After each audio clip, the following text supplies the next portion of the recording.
जय हिंद साथियों, यदि आप तैयारी कर रहे हैं यूपीपीसीएस या आरओ की तो या किसी भी वनडे एग्ज़ाम की तो ये वीडियो आपके लिए काफ़ी हेल्पफुल होने वाला है।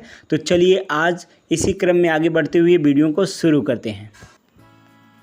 किस अधिनियम के अंतर्गत भारतीय विधान परिषद को बजट पर बहस करने की शक्ति प्राप्त हुई? तो भारतीय परिषद अधिनियम 1982 के अंतर्गत। अगला, ब्रिटिश भारत में सांप्रदायिक प्रतिनिधित्व की व्यवस्था निम्नलिखित में से किस अधिनियम के द्वारा की गई? तो मार्ली मिंटो सुधार 1909 के अंतर्गत। अगला, किस एक अधिनियम द्वारा भारत में संघीय न्यायालय की स्थापना की गई? तो भारत में संघीय न्यायालय की स्थापना 1 अक्टूबर 1937 को भारत सरकार अधिनियम 1935 के अंतर्गत की गई। अगला, भारत में संघीय न्यायालय निम्नलिखित में से किस वर्ष में स्थापित किया गया? तो 1937 में। अगला, केंद्र में द्वैध शासन किस अधिनियम के अंतर्गत स्थापित किया गया? तो 1935 के अंतर्गत। अगला, निम्नलिखित में से किस अधिनियम ने द्वंद्व शासन की प्रणाली को स्थापित किया? तो भारत शासन अधिनियम 1935। अगला प्रश्न, 1919 के भारत सरकार अधिनियम में निम्नलिखित में से कौन सी प्रमुख विशेषता पाई गई? तो प्रांतों में कार्यकारी सरकार की द्वैध शासन की व्यवस्था, बिल्कुल सही। मुसलमानों के लिए पृथक सांप्रदायिक निर्वाचन मंडलों की व्यवस्था, यह गलत है। यह 1919 में मार्लो मिंटो सुधार के द्वारा किया गया था। केंद्र द्वारा प्रांतों में विधायी शक्ति का हस्तांतरण, तो यह भी बिल्कुल सही है। अगला प्रश्न,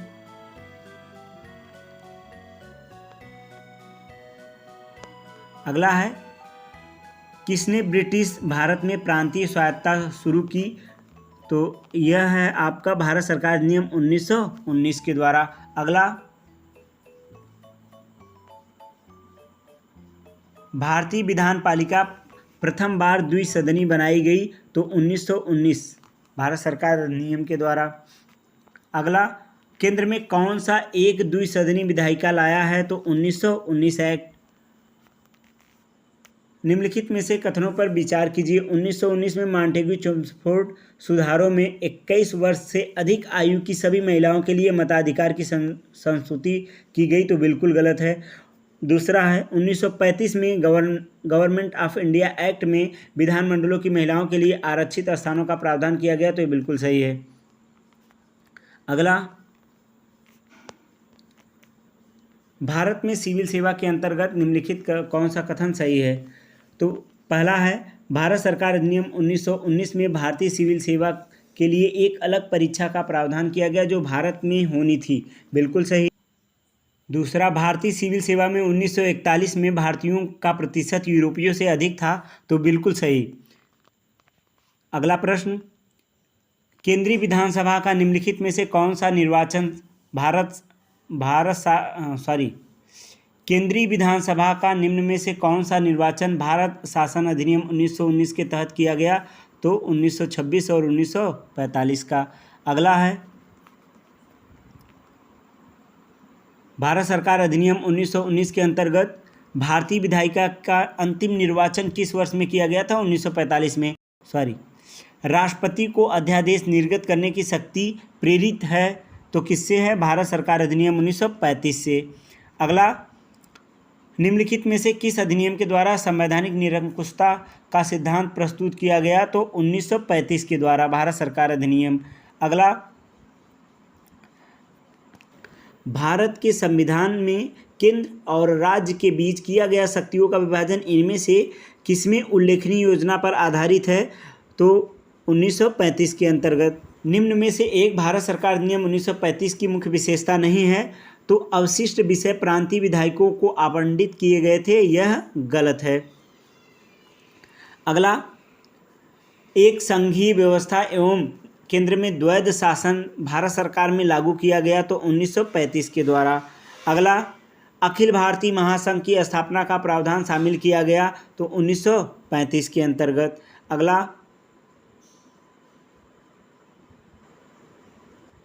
निम्नलिखित में से किस अधिनियम ने भारत में संघीय शासन की व्यवस्था, फिर उसी क्वेश्चन को रिपीट किया है 1935 के अंतर्गत 1935 के अधिनियम के द्वारा स्थापित संघ में अवशेष शक्तियाँ किसको दी गई? तो गवर्नर जनरल को। अगला प्रश्न, निम्नलिखित में से कौन सा एक भारत अधिनियम 1935 में स्वीकार किया गया और महत्वपूर्ण और अस्थायी अवयव नहीं है?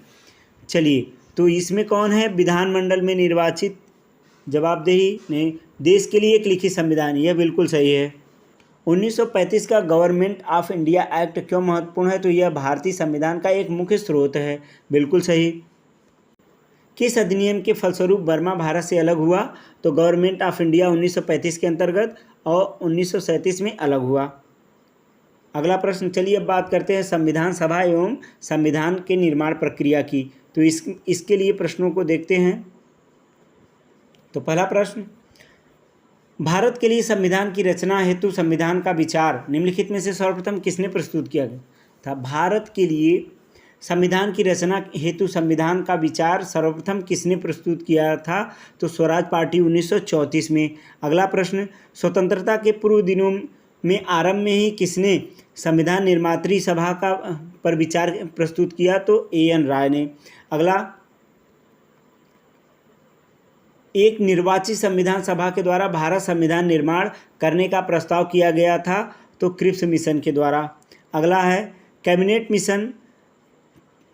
मिशन योजना के अंतर्गत संविधान निर्मात्री परिषद प्रत्येक प्रांत को आवंटित सदस्य की संख्या निर्धारित करने के लिए एक प्रतिनिधित्व जिनकी संख्या का अनुपात था तो 10 लाख प्रति व्यक्ति। अगला प्रश्न, उन व्यक्तियों में से कौन सा कैबिनेट का सदस्य नहीं था? तो कौन था? विलियम वुड्स इसके सदस्य नहीं थे। पैथिक लॉरेंस, स्टेफन क्रिप्स और अलेक्जेंडर तीनों थे, लेकिन विलियम वुड्स नहीं थे। भारतीय संविधान सभा का गठन किया गया था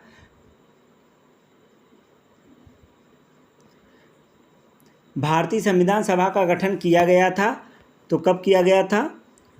कैबिनेट मिशन योजना के द्वारा 1946 में। अगला प्रश्न, 1946 में निर्मित अंतरिम सरकार की कार्य परिषद का उपसभापति कौन था?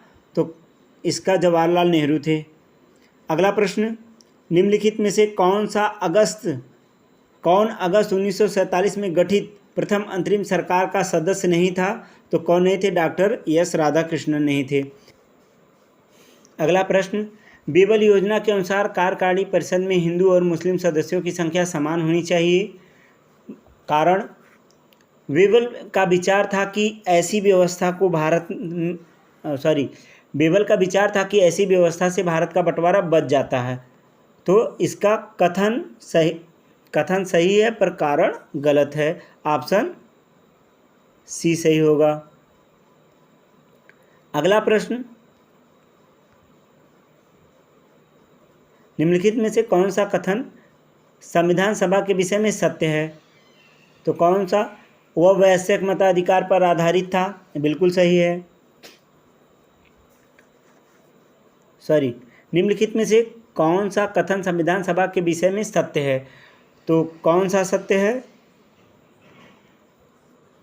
वह बहुदलीय निकाय था, बिल्कुल सही है। और उसने अनेक समितियों के माध्यम से कार्य किया, तो यह भी बिल्कुल सही है।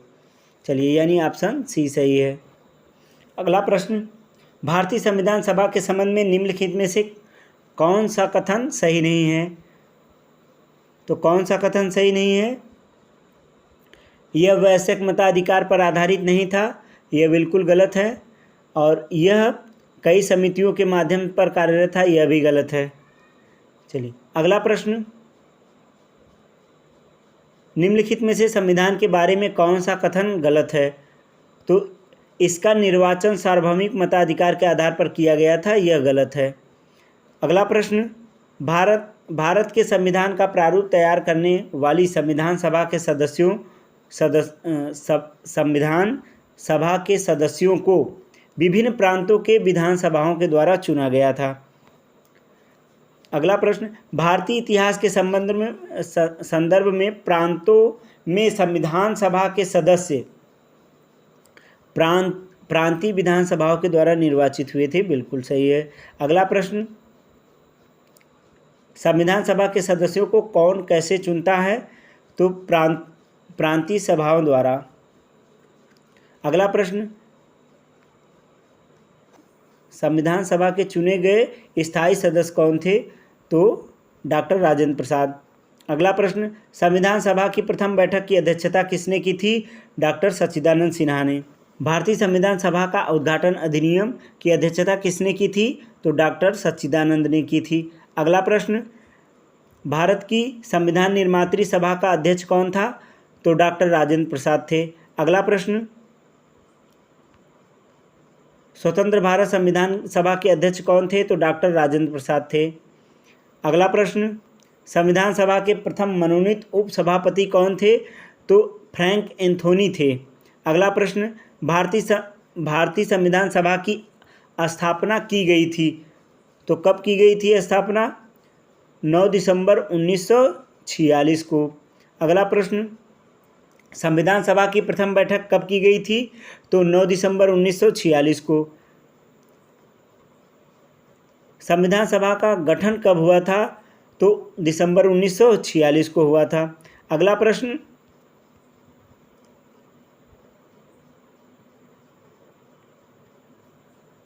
भारतीय संविधान सभा की पहली बैठक कब हुई थी? तो 9 दिसंबर 1946 को। उसी क्वेश्चन को बार बार रिपीट कर रहा है। चलिए अगले प्रश्न की तरफ बढ़ते हैं। भारत को एक संविधान देने का प्रस्ताव संविधान सभा के द्वारा पारित किया गया, तो वह कब था? वह था 22 जून 1947। अगला प्रश्न, संविधान सभा के सम्मुख संविधान का प्रस्ताव प्रस्तापित किसने रखा? तो किसने रखा था? यह पंडित जवाहरलाल नेहरू ने रखा था। अगला प्रश्न है, संविधान सभा का उद्देश्य प्रस्ताव निम्नलिखित में से एक के द्वारा प्रस्तुत किया गया था, तो वह कौन थे? पंडित जवाहरलाल नेहरू थे। भारतीय संविधान के निर्माण से संबंधित निम्नलिखित कथनों में से कौन सा कथन सही है? तो पंडित नेहरू के उद्देश्य प्रस्ताव जो संविधान सभा के द्वारा स्वीकार किया गया संविधान के निर्माण पर असर था, बिल्कुल सही है। उद्देश्य का बहुत महत्वपूर्ण उद्देश्यों की पूर्ति करती है, ये भी बिल्कुल सही है। संविधान को भारत के लोगों ने आदेशित किया है, ये भी बिल्कुल सही है। और राज्य का मुखिया का लोग प्रत्यक्ष रूप से निर्वाचन करते हैं, प्रत्यक्ष रूप से निर्वाचित करते हैं, तो यह गलत है। राज्य के मुखिया को लोग प्रत्यक्ष रूप से, तो यह नहीं था। चलिए अगला प्रश्न,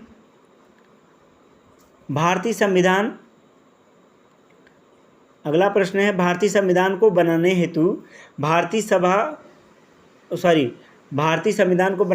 भारतीय संविधान सभा के कुल कितने अधिवेशन किए गए थे? तो कुल 12 अधिवेशन किए गए थे। अगला प्रश्न, भारत का संविधान सभा का अंतिम बैठक सही तिथि को बताइए, तो 24 जनवरी 1950 को है। अगला, भारत के संविधान के निर्माण में संविधान सभा को कितना समय लगा था? तो 2 वर्ष 11 माह और 18 दिन लगे थे। अगला प्रश्न, सूची X को सूची Y से सुमेल कीजिए। तो देखिए, संविधान सभा के पहले उपाध्यक्ष HC मुखर्जी, प्रारूप समिति के मूलतः एकमात्र कांग्रेसी सदस्य MK मुंशी, राजस्थान की रियासतों का प्रतिनिधित्व VT कृष्णाचारी और संविधान समिति के अध्यक्ष जवाहरलाल नेहरू। चलिए अगले प्रश्न की तरफ बढ़ते हैं। भारतीय संविधान के निर्माण का समय संवैधानिक सलाहकार कौन था? तो VN राव थे। अगला प्रश्न, भारतीय संविधान के प्रथम प्रारूप तैयार किया गया था किसके द्वारा? VN राव के द्वारा। अगला प्रश्न, संविधान सभा के भारतीय संविधान का तृतीय वाचन कब आरंभ हुआ? तो तृतीय वाचन 17 नवंबर 1949 से आरंभ हुआ और 26 नवंबर 1949 तक चला। अगला प्रश्न, भारत का संविधान पूर्ण रूप से तैयार हुआ, तो 26 नवंबर 1949 को। अगला प्रश्न, भारतीय संविधान को संविधान सभा के द्वारा अंकित किया गया, तो कब किया गया था? 26 नवंबर 1949 को। अगला प्रश्न, संविधान सभा के द्वारा भारतीय संविधान को स्वीकृत किया गया, तो 26 नवंबर 1949 को। भारत का संविधान किस तिथि को अपनाया गया था? तो 26 नवंबर 1949 को। अगला प्रश्न, भारतीय संविधान कब लागू किया गया? तो देखिए कब लागू किया गया यह भी याद रखिएगा। लागू किया गया 26 जनवरी 1950 को, अपनाया गया 26 नवंबर 1949 को। अगला प्रश्न, संविधान को 26 जनवरी के दिन लागू करने का निर्णय क्यों लिया गया? क्योंकि इस दिन कांग्रेस, इस तिथि पे कांग्रेस ने 1930 में स्वतंत्रता दिवस के रूप में मनाया था। अगला प्रश्न, भारतीय संविधान दिवस कब मनाया जाता है? तो कब मनाया जाता है? 26 नवंबर को।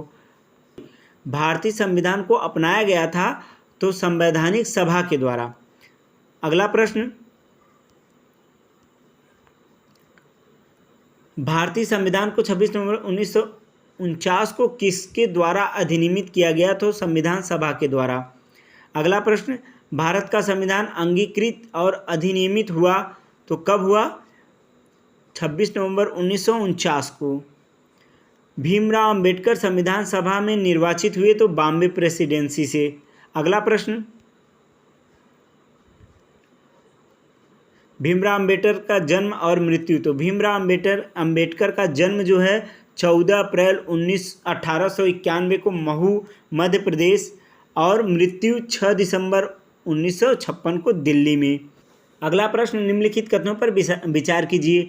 तृतीय गोल में सम्मेलन का विचार विमर्श की परिणीत भारत सरकार अधिनियम 1935 को पारित होने के रूप में ही हुई। बिल्कुल सही है। भारत सरकार अधिनियम 1935 ने ब्रिटिश सरकार के सूबों और भारतीय रियासतों के एक संघ पर आधारित ऑल इंडिया फेडरेशन का गठन किया। तो दोनों ही सही है। अगला प्रश्न, भारत का संविधान देश की आवश्यकताओं की पूर्ति करता है और इसका कारण है इसको एक गृहीत संविधान कहा जाता है। तो दोनों ही सत्य है, दोनों ही सत्य है, लेकिन इसका सही स्पष्टीकरण नहीं है। अगला, संविधान सभा में वैश्विक मताधिकार को 15 वर्षों के लिए स्थगित करने की बात की थी तो मौलाना आज़ाद ने। अगला प्रश्न, निम्नलिखित में से किसके सुझाव दिया कि भारत की स्वतंत्रता के बाद भारतीय राष्ट्रीय कांग्रेस को एक राजनीतिक दल के रूप में भंग कर दिया जाना चाहिए? तो किसने दिया था? महात्मा गांधी ने। अगला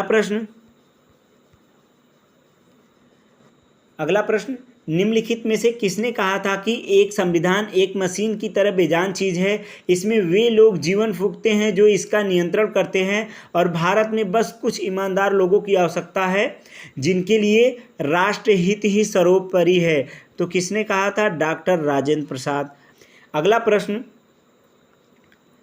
अपनी राष्ट्रवादी प्रक्रिया एवं भारतीय संविधान के निर्माताओं ने अल्पसंख्यकों के हितों तथा भावनाओं के महत्व को कम करके आंका है। यह किसका कथन था? तो किसका कथन था? आइवर जेनिसिंग का। अगला प्रश्न, किसने कहा था कि संविधान सभा कांग्रेस की थी? कांग्रेस भारत का था। तो ऑस्टिन ने। अगला प्रश्न, भारतीय संविधान सभा में कुल कितनी महिला सदस्य थी? तो कुल कितनी महिला सदस्य थी? 15 महिला सदस्य थी। अगला प्रश्न, चलिए आज की वीडियो यहीं पे समाप्त करते हैं, मिलते हैं फिर अगले वीडियो में।